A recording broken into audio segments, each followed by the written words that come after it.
নমস্কার সবাইকে। আমার নতুন একটা ভিডিওতে আপনাদের সবাইকে স্বাগত। আপনারা কিরকম আছেন জানাবেন।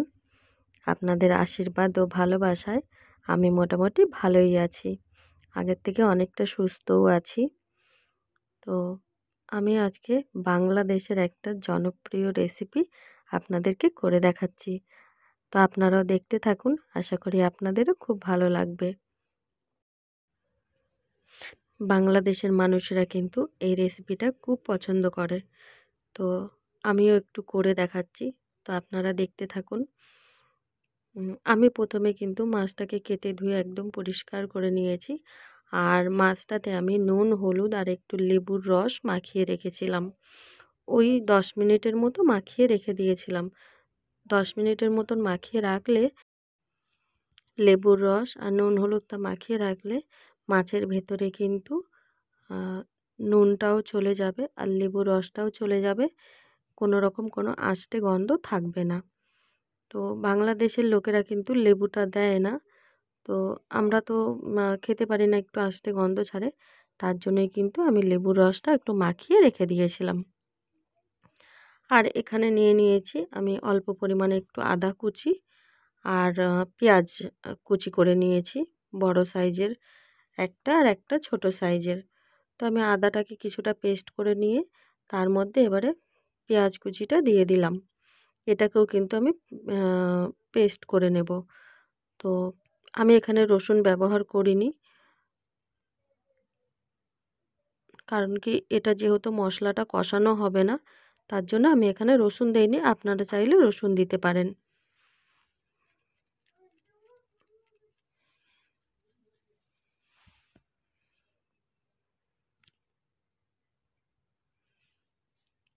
তো এবার আমি সব মশলাগুলো করে নিয়েছি। এবারে আমি যেই কড়াইটাতে রান্না করব, আমি কিন্তু এখনও গ্যাস জ্বালাইনি, কড়াটা কিন্তু ঠান্ডাই আছে। আমি এই কড়াইটার মধ্যে সুন্দর করে সব কিছু আগে মাখিয়ে নেব, তারপরে গ্যাসে বসাবো। তো আপনারা দেখতে থাকুন, তাহলে বুঝতেই পেরে যাবেন আমি কিভাবে কি করছি। তো প্রথমে এখানে মাছগুলোকে নিয়ে নিয়েছি কড়াইতে। আপনারাও কিন্তু অবশ্যই একবার ট্রাই করবেন, না হলে বুঝতেই পারবেন না যে কীরকম লাগে খেতে, কীরকম টেস্ট। তো অসাধারণ সুন্দর কিন্তু একটা রেসিপি। তো তার জন্য কিন্তু অবশ্যই ট্রাই করতে হবে রেসিপিটা বাড়িতে। আর আপনারা জানাবেন যে আমার রেসিপিটা কীরকম লাগলো। তো আমি এখানে মাছগুলো সব দিয়ে দিয়েছি। এরপরে আমি আদা আর পেঁয়াজের যে পেস্টটা করে রেখেছিলাম, সেই পেস্টটা দিয়ে দিলাম। আর যদি আমার ভিডিওগুলো ভালো লাগে, অবশ্যই একটা লাইক, কমেন্ট, শেয়ার, চ্যানেলটাকে সাবস্ক্রাইব করে আমার পাশে থাকবেন। নতুন পুরনো সকল বন্ধুদের অনেক অনেক অনেক ভালোবাসা। আপনারা এতটা ভালোবেসে আমার পাশে থেকে আমাকে সাপোর্ট করছেন, সত্যি একদম আমার মন থেকে অনেক অনেক অনেক ভালোবাসা আপনাদের জন্য। আমিও আপনাদের পাশে আছি, থাকবো। তো এবারে আমি এখানে একে একে সব মশলাগুলোই দিয়ে দেব।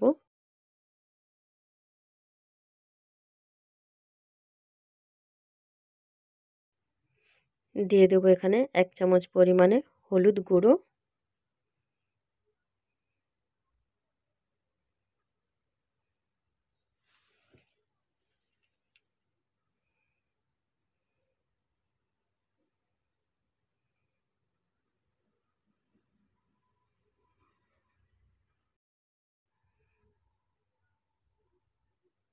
দিয়ে দিলাম 1 চামচ পরিমাণে ধনে গুঁড়ো,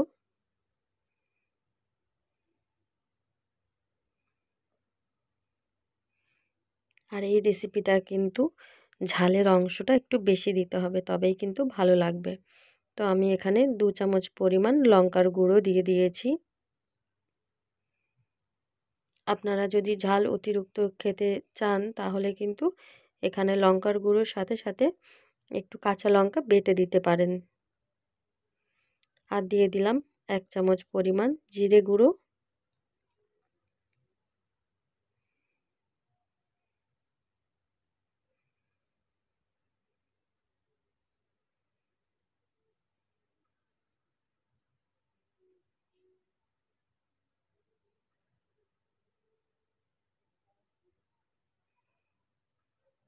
এবারে দিয়ে দিচ্ছি আমি তেল।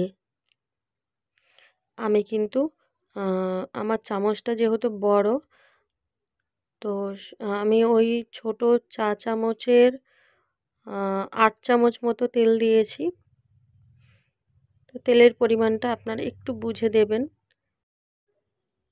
যদি মাছের পরিমাণটা একটু বেশি হয় তাহলে তেলটা সেই হিসাবে একটু বেশি দেবেন। এবার আমি এখানে দিয়ে দিলাম সামান্য পরিমাণে একটু মিষ্টি। আর এই রেসিপিটা কিন্তু আমার শাশুড়ি মা নিজে হাতে বানাতো, তাই আমি আজকে আপনাদের সঙ্গে শেয়ার করতে পারছি।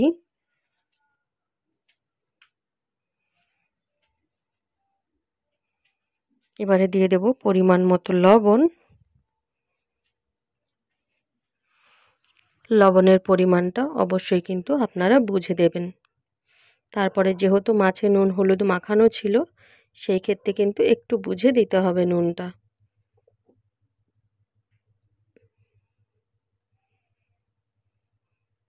এবারে যে টমেটোগুলো আমি কুচি করে কেটে রেখেছিলাম, টমেটোগুলোকে কিন্তু এরকম করে একটু বড় সাইজের কেটে নিতে হবে, না হলে কিন্তু একদম গলে যাবে, আর একদম গলে গেলে কিন্তু ভালো লাগবে না।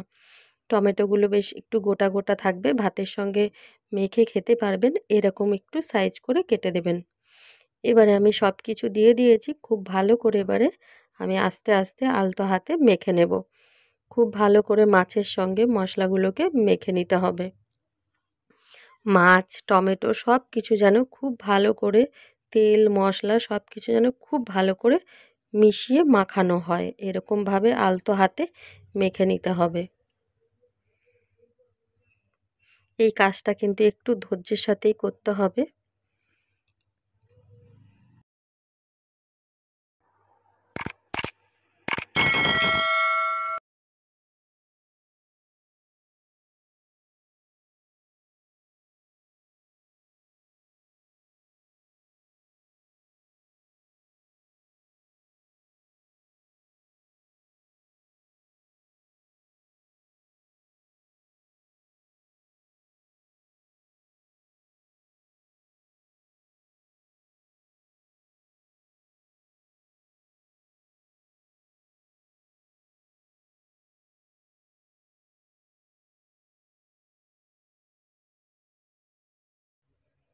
সব কিছু খুব ভালো করে মাখানো হয়ে গেলে এরপরে কিন্তু আমি মাছগুলোকে আবার একদম কড়ার নিচে দিয়ে দেব, দিয়ে ওপর থেকে টমেটো আর মশলাগুলো খুব সুন্দর করে মাছের ওপরে দিয়ে দেব। মাছগুলো যেন কড়াইতে লেগে থাকে, তাহলে কিন্তু খুব ভালো আগুনটা পাবে আর সেদ্ধও হয়ে যাবে।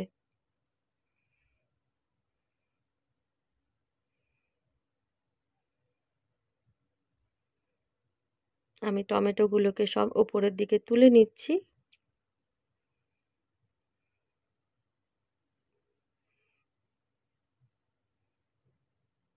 আগেকার দিনে মানুষদের হাতে কিন্তু বলা যায় যে জাদু ছিল। তো তারা যেভাবে করতো হয়তো আ সেভাবে না করতে পারলেও আমি আমার মতন করে চেষ্টা করেছি করার। তো আপনারা অবশ্যই জানাবেন যে আমার রেসিপিটা কীরকম লাগলো আপনাদের। এই যে মাখাচ্ছি, এখনই একটা এত সুন্দর একটা সেন্ট বেরিয়েছে, আর রান্না করার পরে তো আরও। যেমন সেন্ট সেরকম টেস্ট।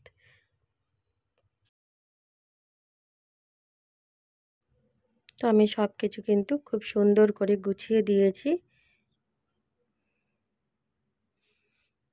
এবারে আমি যে মিক্সির বাটিটাতে মশলা করেছিলাম, সেই বাটিটা ধুয়ে ওই হাফ কাপের মতো জল কিন্তু আমি সাইড দিয়ে দিয়ে দেব। এখানে বেশি জল কিন্তু দেব না, কারণ কি এখানে যে মশলাটা আছে সেখান থেকে কিন্তু অলরেডি জল বেরোবে, টমেটো দেওয়া আছে, তো জলটা কিন্তু খুব কম পরিমাণেই দিতে হবে। দিয়ে কড়াটাকে একটু নাড়িয়ে দেবো যেন জলটা নিচের দিকেও চলে যায়।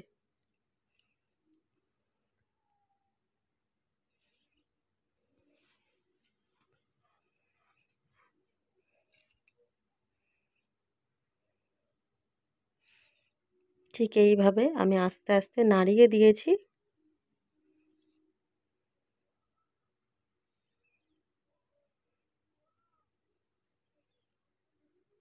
এবারে কিন্তু আমি কড়াইটা গ্যাসের ওপরে বসিয়ে দিয়েছি।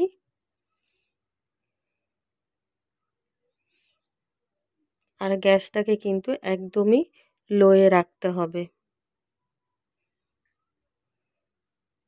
গ্যাসটা লোয়ে রেখে ঢাকা দিয়ে দিতে হবে।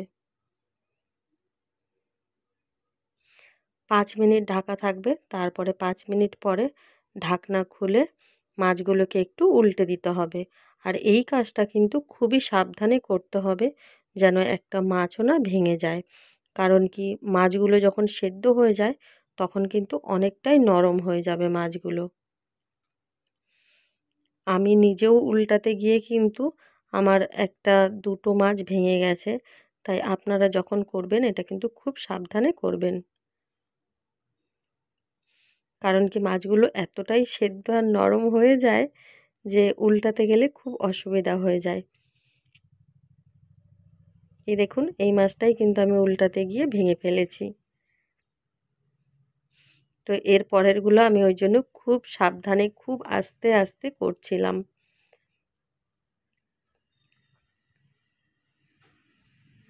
এই যে এটাও তুলতে গিয়ে ভাঙা হয়ে যাচ্ছিল। তো আমি একটু বুদ্ধি করে উল্টে দিয়েছি, যার জন্য মাছটা কিন্তু ভাঙেনি। তো এরকম করেই কিন্তু খুব আস্তে আস্তে সময় নিয়ে মাছগুলোকে একটা একটা করে উল্টে দিতে হবে।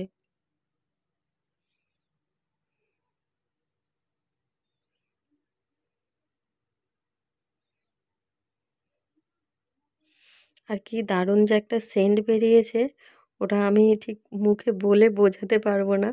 তার জন্য কিন্তু আপনাদেরকে অবশ্যই টেস্ট করতে হবে, তাহলে বুঝতে পারবেন। তো আমি এই একটা পিঠ উল্টে দিয়ে তারপরে কিন্তু আবারও 5 মিনিটের জন্য ঢাকা দিয়ে দেব।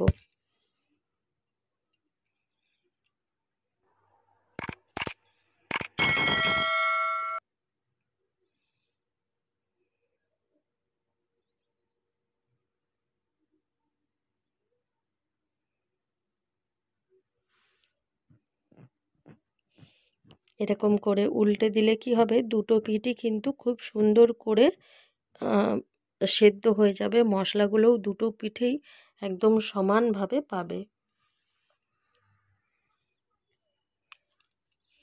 তো আমি সব মাছগুলোকে উল্টে দিয়েছি। এবারে কিন্তু আমি আবারও ঢাকা দিয়ে দেব।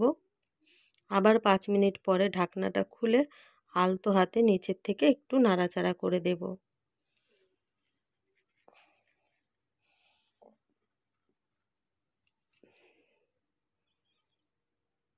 আবারও আমি 5 মিনিট পরে ঢাকনাটা খুলে নিয়েছি। নিয়ে কিন্তু এই যে একদম আলতো হাতে নিচের দিক থেকে নেড়ে দিতে হবে। এবার একদম নিচেই যেহেতু মাছগুলো রয়েছে, তার জন্য কিন্তু খুব সাবধানে করতে হবে। এই যে খুন্তিটা ঢুকাচ্ছি, যখন খুন্তিটা বের করব তখন কিন্তু একটু দেখে বের করতে হবে। না হলে কিন্তু ওই খুন্তির এপাশে যদি মাছগুলো চলে আসে, তাহলে কিন্তু মাছগুলো ভেঙে যাবে। তাই কিন্তু খুব আস্তে আস্তে এই কাজটা করতে হবে।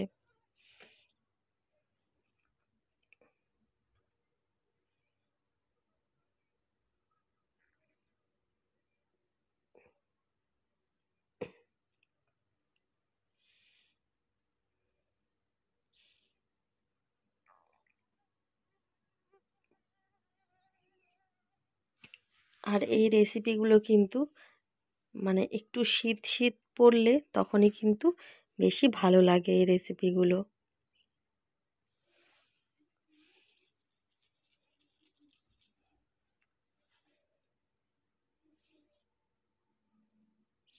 তো দেখুন, যেরকম কালার যেমন সেন্ট সেরকম টেস্ট।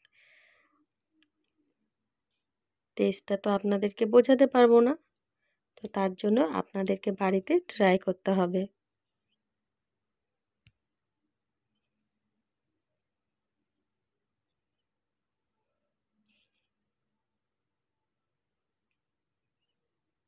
তো আমার কিন্তু পুরোপুরি রেসিপিটা রেডি হয়ে গেছে।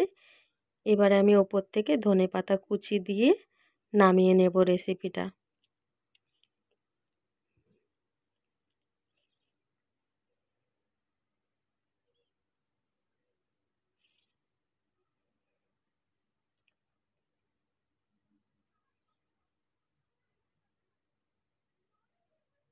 উপর থেকে ধনেপাতা কুচি দিয়ে দিয়েছি।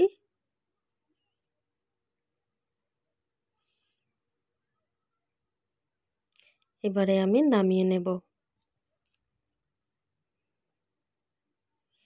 আর এই মাছটা কখন রেডি হয়ে যাবে বুঝতে পারবেন, এই যে দেখুন সাইড থেকে একদম তেল ভেসে উঠেছে, তখনই কিন্তু বোঝা যাবে যে রেসিপিটা একদম রেডি হয়ে গেছে।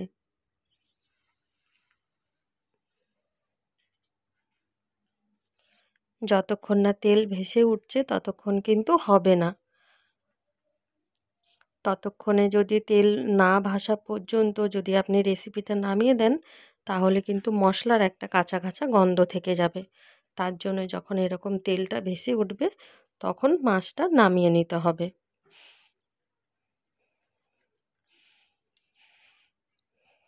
তাহলে কিন্তু মশলার কোনো কাঁচা গন্ধও থাকবে না, আর মাছেরও কোনো আষ্টে গন্ধ থাকবে না।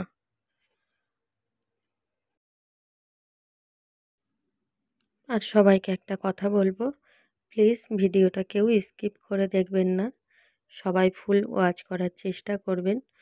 কারণ কি, আমরা সবাই জানি একটা ভিডিও বানাতে কতটা কষ্ট হয়। আমরা যারা এই জায়গাটায় আছি আমরা তারা বুঝতে পারি।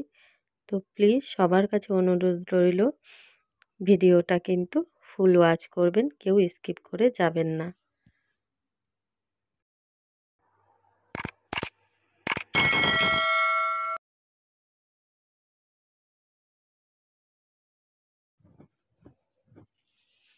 তো এই ছিল আজকে আমার রেসিপি। আপনারাও ট্রাই করবেন, আমাকে জানাবেন কীরকম লাগলো আমার রেসিপিটা। তো সবাই ভালো থাকবেন, সুস্থ থাকবেন, সাবধানে থাকবেন। দেখা হবে আবার নতুন একটা ভিডিওর সাথে। আবারও বলবো, নতুন পুরনো সকল বন্ধুদের অনেক অনেক অনেক ভালোবাসা। আমার পাশে থেকে আমাকে সাপোর্ট করার জন্য। আমিও আপনাদের পাশে আছি, থাকবো।